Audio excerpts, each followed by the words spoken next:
Welcome back to Coffee Day. I'm happy to be here. This is my friend Gloria. This is our third take of this. It's been a day. Which, honestly is so perfect. So thank you, Lord, for the humility. Because, life is not perfect. And we're both moms. So we're in the midst of wrangling kids behind the scenes. I'm just wrangling myself.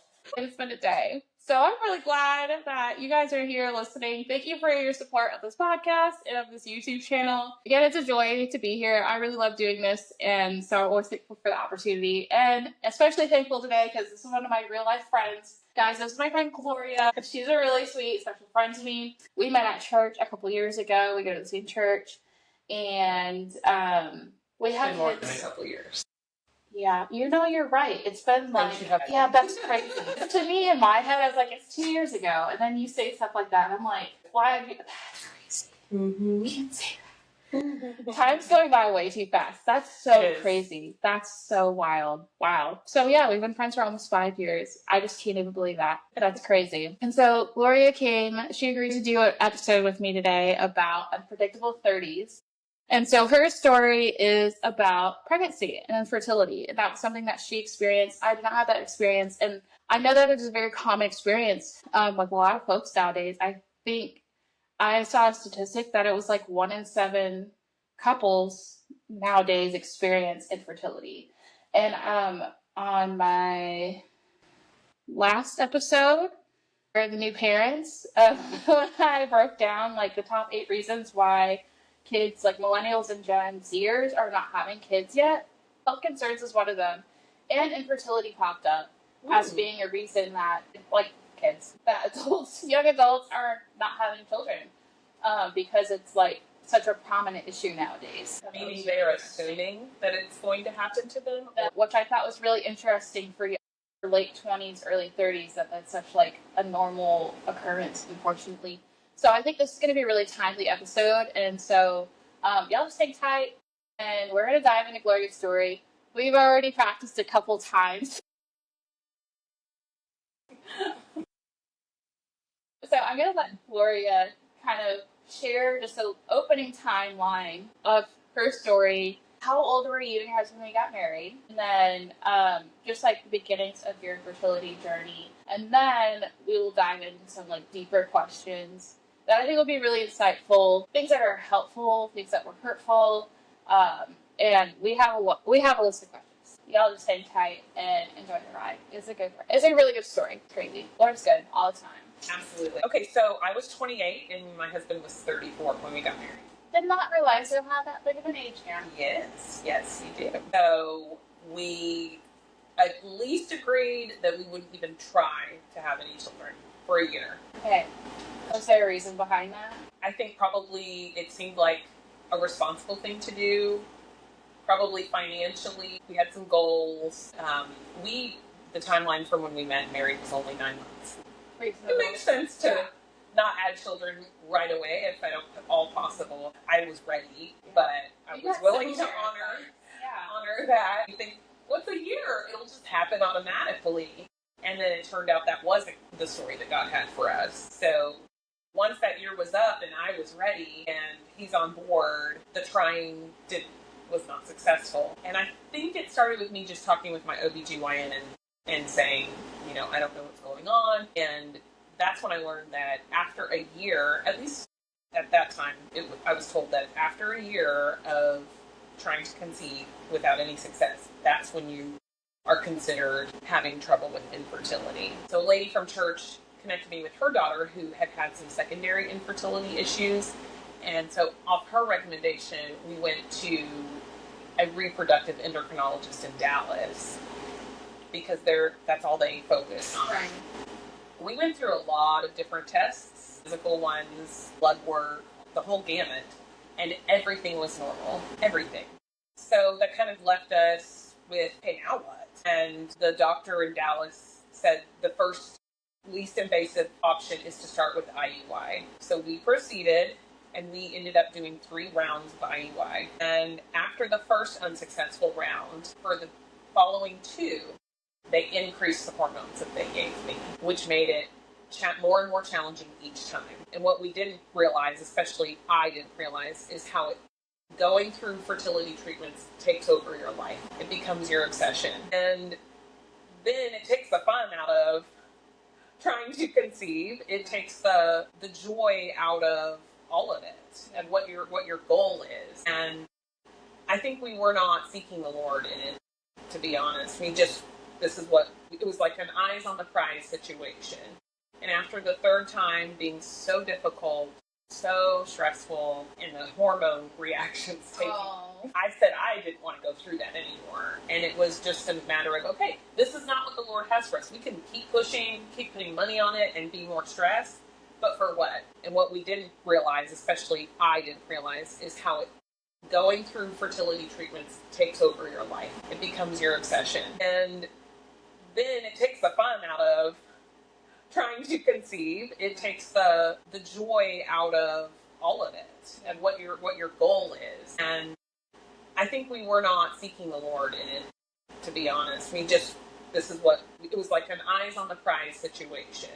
And after the third time being so difficult, so stressful, and the hormone reactions taking, I said I didn't want to go through that anymore. And it was just a matter of, okay, this is not what the Lord has for us. We can keep pushing, keep putting money on it, and be more stressed.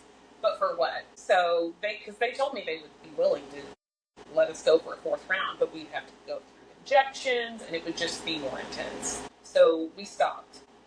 That year, I was teaching at a Christian school, and I had a student in my class who was adopted from foster care, and I had at least 2 students whose families were foster parents, currently foster at that time. So I became exposed to this whole world that I didn't know anything about, really. So after just talking to the parents and getting to know them more and understanding what they were doing, I broached the idea of fostering to my husband. And he wasn't ready. But my thought process was, well, we want to be parents, and God calls us to minister to the widows and the orphans, so we can be ministering to a need in our own community. And should it end up in adoption, awesome. But, let's try. And he was not ready for it yet. It was just, he was not ready.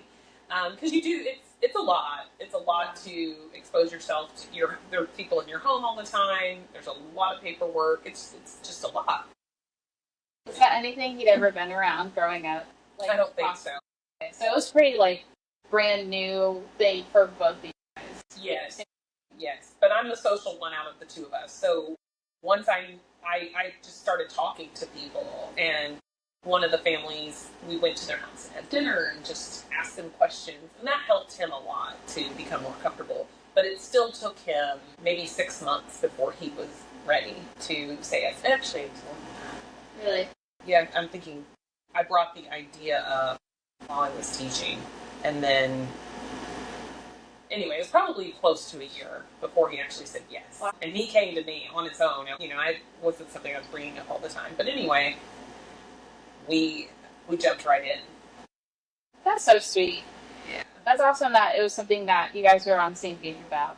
One question I had, interestingly, and this is a personal question, so you do not have to answer it. Okay.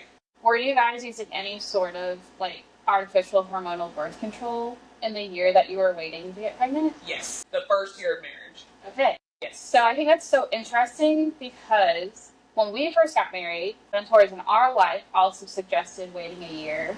And it was really interesting because I feel like a decade later, we kind of look back and we're like, why does everybody say that? Why is that the automatic answer? Because that's what our friends were told, and that's what we were told. Yeah. And then our friends that had honeymoon babies were like, oh my goodness, that's so crazy. And then now looking back, I'm like, really, it's not that crazy. That's kind of the whole point. It's kind of the whole point. And we were so broke. They lived in this little tiny 4x4, 4-room cottage, and they just made it work. And I was like, that's really interesting. So I have a question for anybody listening. Anybody else receives similar advice like that? If so, tell me in the comments. Tell me what you think about that. And were you ever told a reason why? And looking back, what do you think about that year gap? And then also interesting, the hormonal birth control, because we also did that too. And it wrecked my hormones. I will strongly advise anybody I ever meet to ever take it. It was so bad, even my husband will be like, when he talks to new couples and it might come into conversation, will be like, so have you ever considered doing natural family planning? And I'm like, really? We don't know these people. People do need to be talking about it because I remember thinking, I am crazy. Until one day, I don't remember if it was a podcast or something I heard made me take that little pamphlet out of the packet of pills. And it's folded up. But when you open it, it's huge. And I read the entire thing. And I remember crying and saying, oh, this is what's wrong with me. Yeah. I felt crazy. I felt so unlike myself. And I was way too hormonal. So, yes, my daughters, I will encourage them to not ever take it. Because it could have been the reason that we had unexplained infertility. Because nothing was wrong with us. Yeah. We'll never know. No, that's okay. Have it, and that's all right. But I think that is really, really, really interesting to point out. So also, leave a comment.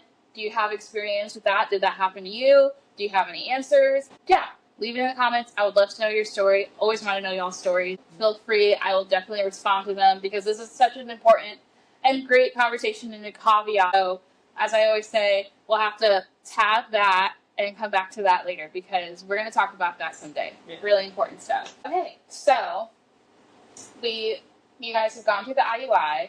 I think it was also really interesting that you said that you felt like it wasn't something that you were like pursuing the Lord in that, and just like eyes on the prize. Can you flesh that out a little bit? Because I really like that you said that. I feel like that's a really honest answer and something that a lot of people could really resonate with. And so I would love to. We just kind of thought, okay, we're married. It's time to have kids. At the time we decided, right? And so that was just the next thing. We didn't pray, is this the way you want us to go? It was, okay, well, this didn't work, so we're going to the next thing. And the doctors say we need to do this, and we go to the next thing. And we just went along the path, just eyes on the prize. Yeah. I see now that when the surrender happened to my fertility and how God was going to build our family, that's when he had the room to come in. He didn't have any room then because it was just, this is Gloria taking over and this is how it's going to be.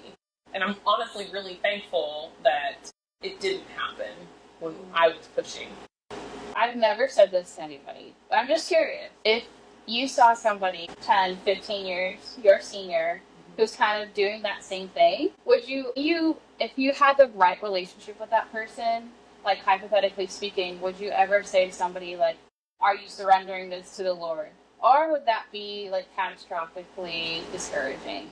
Or would that be just kind of like an honest friend response if you had that sort of relationship with somebody? One thing that I think is usually the best segue into tough conversations like that is sharing my experience first and just sharing what God did when I stepped out of the way. And that could often lead towards having a more difficult, uncomfortable conversation like that. In this story, did you guys ever have anybody in your life share that with you, or was that something that you kind of like gained the wisdom on after you had life experience and looking back at those young years? Oh, I think it's mostly looking back. Do you think it would have changed y'all's trajectory if somebody in your life had stepped in and said, hey, have you prayed about this? Or do you think it would have been too hard to hear? I don't know. I really don't know. The people who did know what we were going through were just very supportive. Yeah. They weren't challenging or questioning us. We were married adults. We had our own house. We were ready. We had all the things. We just didn't have the thing. But yeah, that's really interesting. I feel like you can take that and just copy that and paste that answer.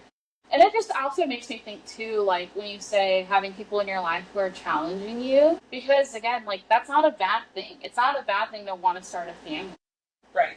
But, as we, I think, are going to talk about more soon, we kind of already touched on in the whole, like, waiting for a year. Like, sometimes having that challenging is good. Or you have people in your life that are like, I don't see that you're ready to be a parent, or I don't think financially you guys are in a place to be a parent, or I kind of see this like fissure in your relationship. What, if you add a baby on top of it, is really going to create some unhealthy dynamics. And so, not saying that there was any correction needed. I'm just saying kind of for the audience, sometimes challenging is good if you're noticing some types of things. So I think it's really interesting you say that, and then how you would breach that conversation so that hopefully that will land on like ears that are wanting to hear, and it's not just going to like put somebody's guard up immediately or they don't want to hear what you have to say.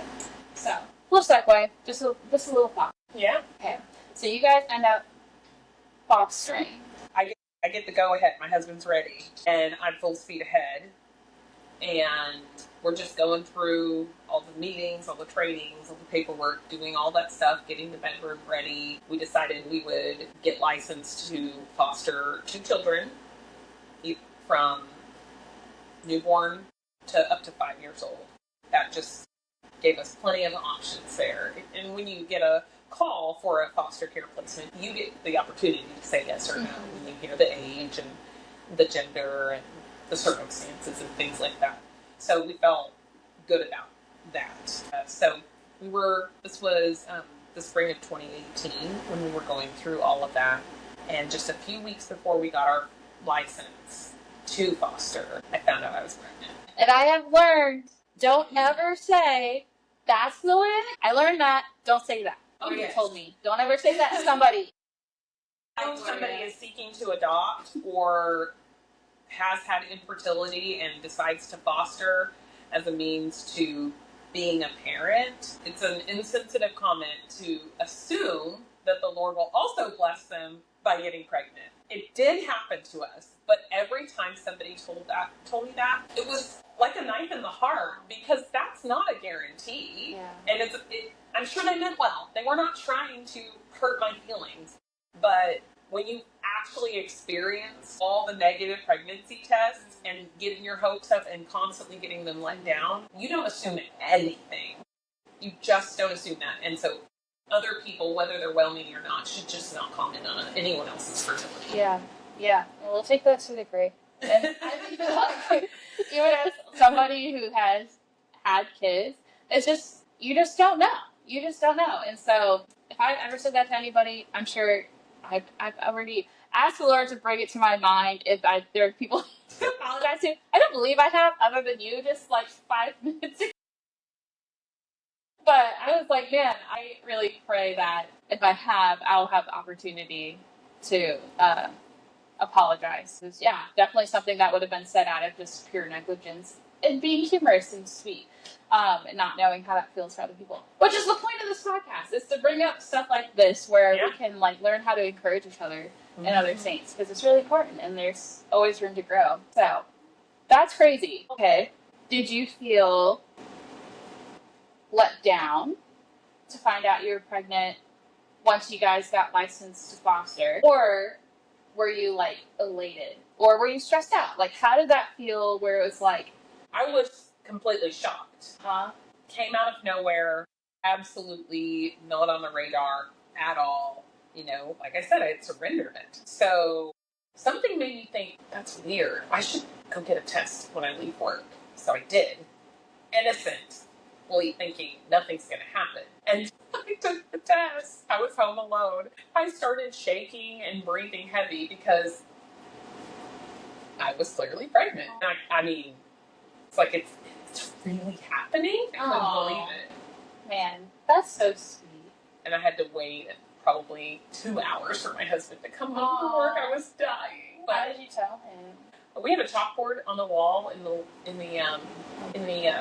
kitchen. I think I wrote Johnson Party of 3 coming 2019 or something like that. And I guess I put the pregnancy test in a gift bag. I'm pretty sure I did. And I just kind of met him at the door and I was like, "Can I have a present for you?" And he said, "Okay." And he took it out. And he realized what it meant. And I was just like, "Can you believe it?" And we were just shocked.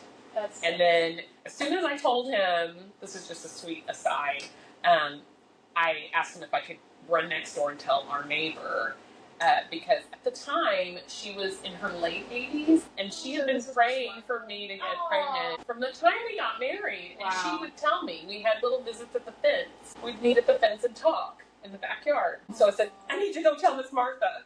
So I went over and I said, hi, I just came to thank you for praying. She said, for what? I said that I would be pregnant. And so sweet. Very faithful friend. Oh, yes, very. There's a whole other story. I know. My friend Miss Martha. That could be a whole other podcast. Oh my gosh. That's really sweet. Yeah. So anyway, then the question is, wait a minute. We're about to get licensed to foster. We have a bedroom already ready. And our church, I think it was just a few days later from me finding out I was pregnant, that the church had a huge baby shower for us. Sweet. Like, we registered for everything to have from a baby all the way up to a preschooler. And so I knew, but it was way too early to tell anybody. Right. So I knew I was pregnant at my baby shower for fostering. But anyway, we're already in this thing. We're just going for it. Yeah. So it was maybe a week or two after getting our license, we got our first. Was it hard to foster while pregnant? Like, were you like, did you have severe pregnancy symptoms? I had none. Oh. I am one of those people that just gets pregnant and has a baby. Praise the Lord for that, because I never had any that's awesome. nausea. And so you said your first placement were a sibling group. Yeah. A boy and a girl, I think 3.5 and 18 months. Yeah. So, but I was still teaching. So they went to daycare and I went to work during my whole pregnancy. And we just kind of had our little groove, and it was fine. So I had the baby in January 2019. And I took a really long maternity leave, finished out the school year, and then I haven't taught since then. And we've just continued to foster and then break. Did you guys have that sibling group when your first baby was born? Yes. Okay. So then you had 3 kiddos. Yes, we went from 0 to 2, and then 2 to 3. And then right when I was going back to school to finish out the school year, their mom got him back. Oh, praise the Lord. That's just an aside that reunification in the connections I know, it's not frequent. It's not very common. Shout out to Amber. Aww. She got all 5 of her kids back. Wow. I will forever be proud of her. That's a praise. That's crazy. So we had 2 of them. Anyway, so they left, and we told our agency, we just need a breather, just catch our breath, and we'll be ready in about a month. So we reopened our home to placements and got a call almost immediately for a little boy, a little over 2 years old, and I said yes. I think I told Brian after. I was like, we're getting a little boy.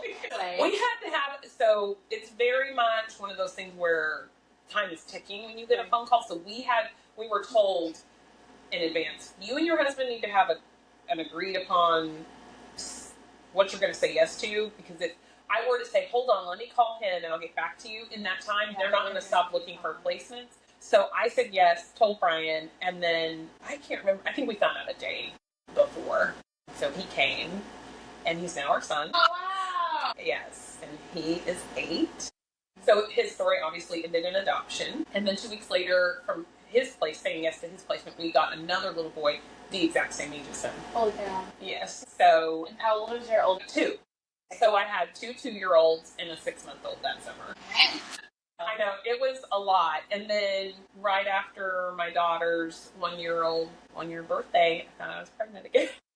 So then what was that like? So then it was 2020. Oh, yeah. So COVID baby. I had a COVID baby. She was conceived before COVID, but we didn't leave the house hardly at all.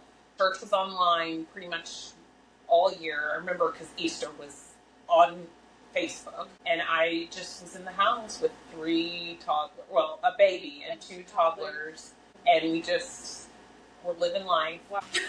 Doing the parenting thing, which we set out to do. Yes, so we were. Were you guys were you expecting to have infertility issues again, to conceive again, or was it kind of like... It wasn't even on the radar. We weren't preventing, we weren't trying, it was just living life. Yeah. Man. And so then you end up having, that's close in age. They're 20 months apart. Yeah. Here we go.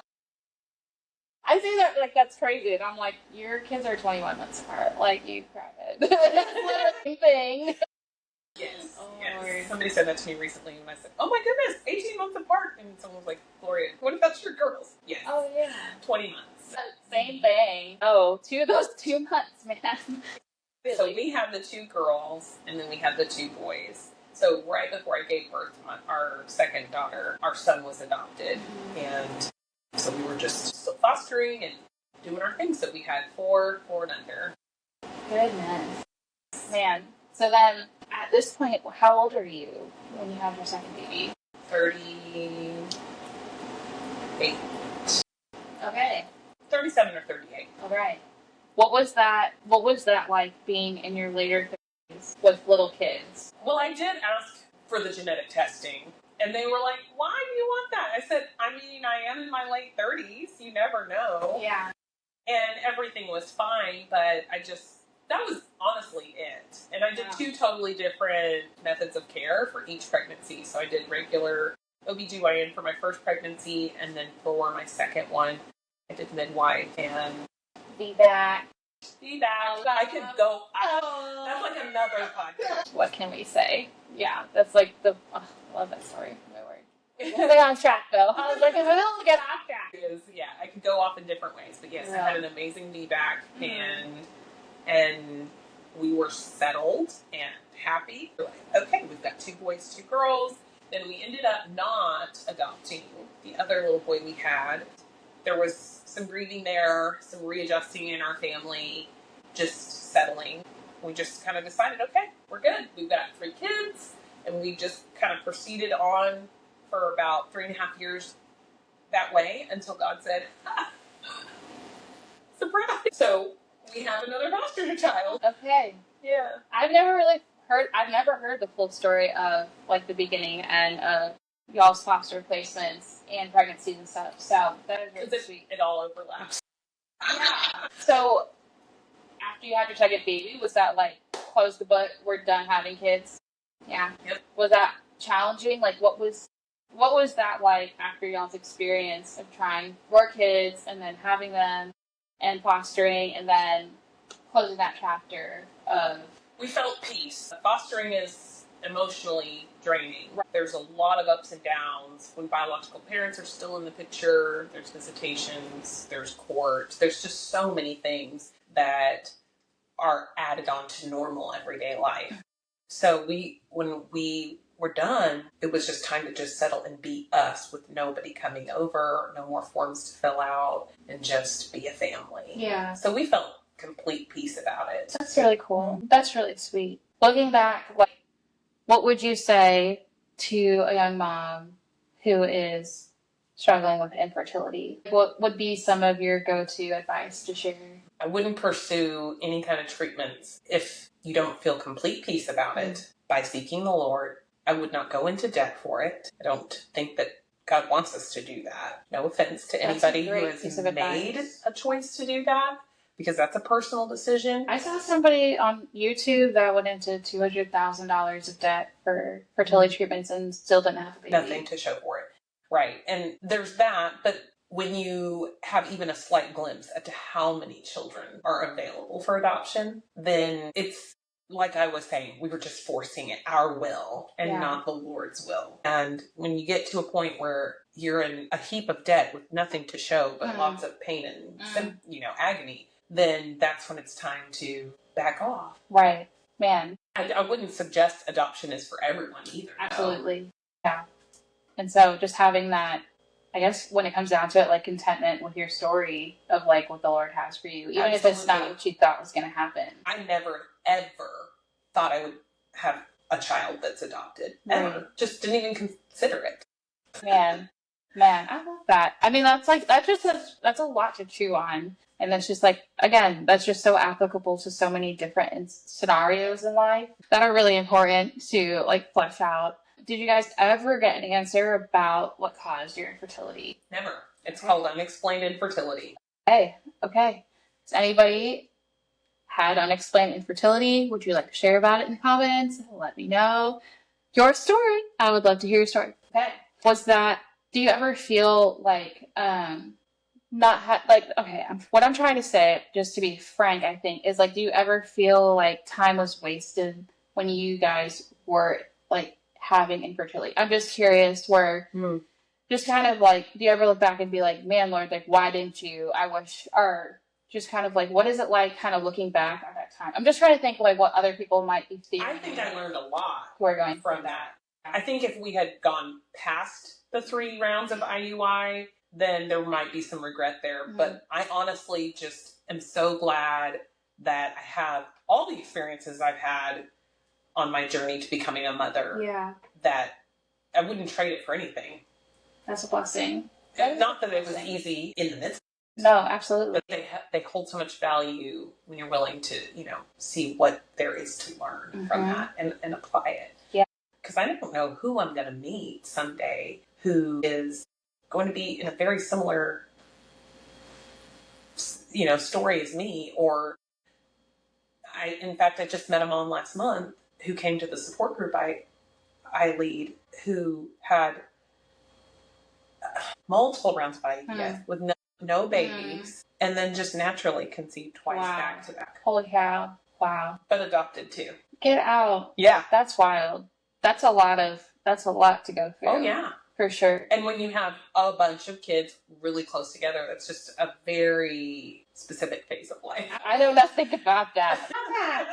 That's really intense. But I love that answer because I think, again, it's just like, this is such a particular episode, such a very niche topic, but I feel like what we're talking about can apply to so many different scenarios. So it's like, yeah, you might not be going through infertility, whoever's listening to this. You may not know somebody with infertility, but you might know somebody who is, fill in the blank. And a lot of these, like, especially the spiritual topics, have the same effect, like the same answer, especially when it comes to like surrendering your will to the Lord and then not living in resentment and being able to see the value. Oh yeah. And like the time is never wasted. And I feel like that's something that I hear younger people saying where it's just like, well, I'm, wasting my time not being a parent. And it's like, no, like you're not. Like you should still be living your life. You should still be pursuing the Lord or like pursuing different goals or friendships or relationships or whatever. And ultimately, the Lord is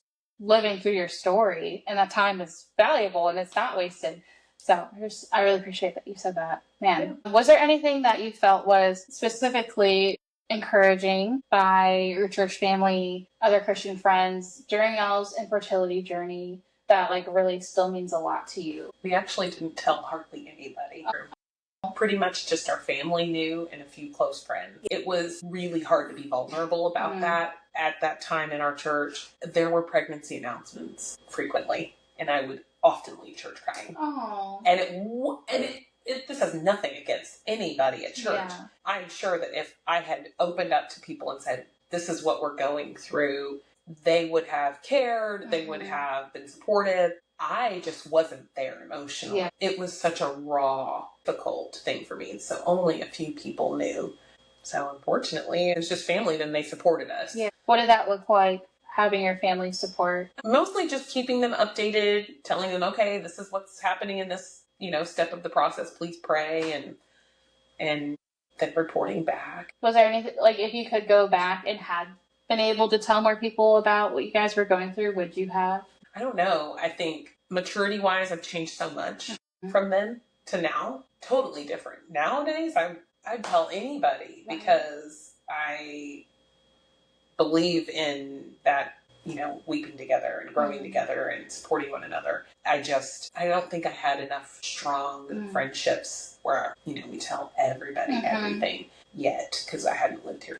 Yeah. Oh, yes. Okay, no, last week's episode was about friendships because I talked about that, about how important it is to have strong friendships in your life. And see, y'all, this is exactly why. I'm telling you, it's not just a personal opinion. Like, I had friends for sure, but it was just different. Yeah. No, I know exactly what you mean. Because like you were that friend for me and I'm that friend for you. So we are on the same wavelength here for sure. Yeah. And I bet that's very hard. But I think it's a really great thing to point out too, is like having people in your corner that you can trust and that will be able to support you and be able to have those like tough emotional moments with you when you're going through something like that. Because like going through it, even just as a couple on your own little island, I'm sure It was really, really hard. It was. Man, is there anything else you would like to share that you think would be encouraging for people? You can look at your list of questions. Oh, yeah. Going through what y'all went through, or from the outside looking in. Let's see.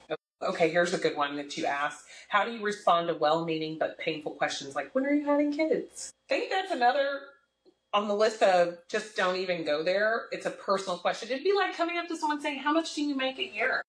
None of your business. So I think that it's a well-meaning question that doesn't really have a place unless you have that kind of relationship with the person. And I'm assuming that this question is the average person, right? Yeah. Who you say hi to at church, but you don't have a super deep connection. Like you're not telling them all your business. They don't have the right to find out anything about your fertility. They can find out when everyone finds out. How would you respond to somebody who asks you that? Like, I think you have to kind of gauge the situation and know, the person you're talking to. But it may just be like, we're trusting the Lord with how he builds our family. Like I said, I would never have pictured our family being created the way God did create it. Yeah. That's a great answer. So it's a respectable answer because I'm like to top off right now. Just put them in their place respectfully. I mean, I'm not going to give you more details than that. Mm-hmm. Yeah, I like that answer a lot. So that's a good question. Let's see. Okay, there's two that kind of go together. So this one says, what do you want to say to women in their late 20s or early 30s who are putting off kids but unsure about the future? Yes. And then the following question is, do you think women feel like they have more time than they actually do? Why or why not? I think if we had known that we were going to have the delays that we had, we probably wouldn't have prevented at all. Probably would have just said, we're trusting the Lord. When it happens, it happens. Wouldn't have tried to force and control and all. I think anybody who thinks, I know my husband would be sitting here saying yes to this. There will never be a perfect time or perfect situation to start having children. There just won't. It's not ever.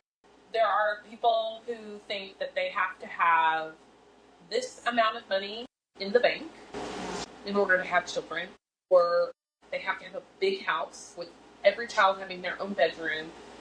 Fill in the blank. Yeah. They've got this long list that they believe are the only way. The world has to get together. This person has to be the president. And on and on and on. And there's never going to be a time. And if you go, okay, now's the time, and then you end up having issues, that's just further delay. And I would hate for anyone to go through that heartbreak. Yeah, that's a great answer. Because, 2 episodes back, we're the new parents. That I said that at the very end because that was one of the questions. That was one of the topics that came up for why people are not having children is because they're waiting for the right time, and that's exactly what I said. But there's also now a different layer to that of a different perspective. So I really appreciate that you picked that question. Another question you have here says, if you've now become a mom, which I have, how has your story changed your view of motherhood? I took it for granted in the sense that I just assumed it would happen. And when the reality became, oh no, actually, it's not guaranteed, I now see what a privilege motherhood is. And maybe that's part of the fruit of the struggle is just, not saying it's any easier, but there's no taking it for granted. Yeah. It is a privilege. The Lord has given those children to us to,